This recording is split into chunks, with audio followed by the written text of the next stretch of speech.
I used to be a big fan of Ethan Klein and the H3 podcast, and I never thought I'd make a video like this, but I can't in good conscience keep watching their show after how Ethan has just fallen off the deep end recently. A big red flag for me was when they were confronted by the creepy hat guy on Rodeo Drive and they were asked if Gila was a member of the IDF. They make the argument that service is mandatory, and I could understand this argument given like social pressures in Israel. But what really rubbed me the wrong way was the way they said it with a smile, and they were just completely unashamed of this fact that they'd aided in a genocide. They both admit that what's happening is a genocide, but they show no shame of having taken part in it. I then came across this video by Bad Empanada, where he makes the argument that Gila Klein is a terrorist in response to Ethan calling the Houthi teenager a terrorist.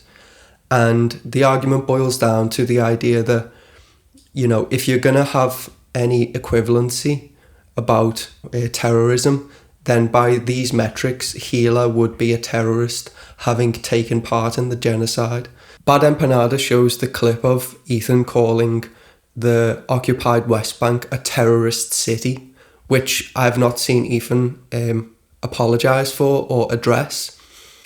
And the thing that really highlights how Ethan knows that he's wrong in this situation is how he's responded to Bad Empanada, or his lack of response.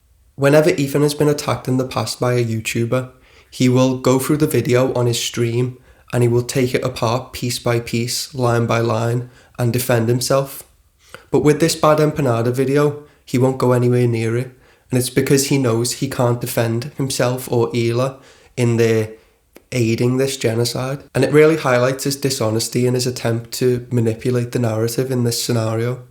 Because if he was so indignant about his innocence, why wouldn't he, like all the other times, go through the video on stream and explain to his supporters why it's wrong?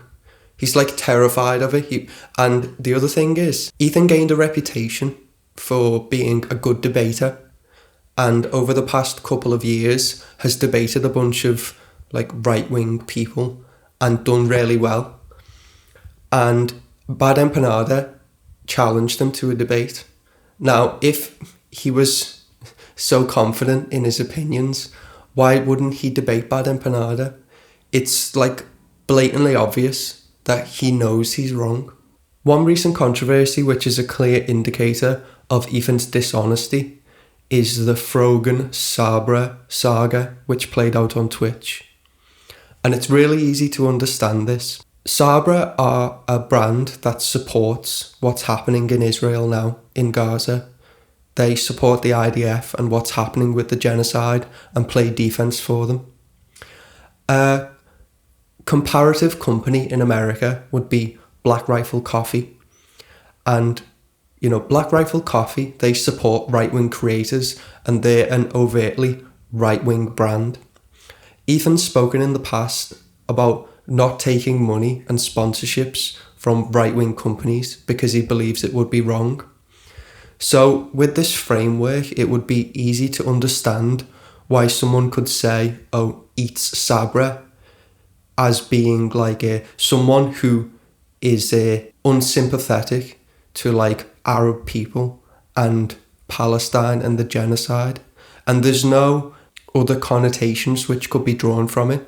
But Ethan continues to try to make it about anti-Semitism, and it's really blatantly a manipulative tactic that he must be aware of, because, you know, he's shown a level of critical thinking in the past to be able to dissect these type of ideas, and now he's just running defense for a genocide. And I think it's really disgusting. It's gotten to the point now where Ethan is complaining about losing his viewership and has started begging for donations and memberships.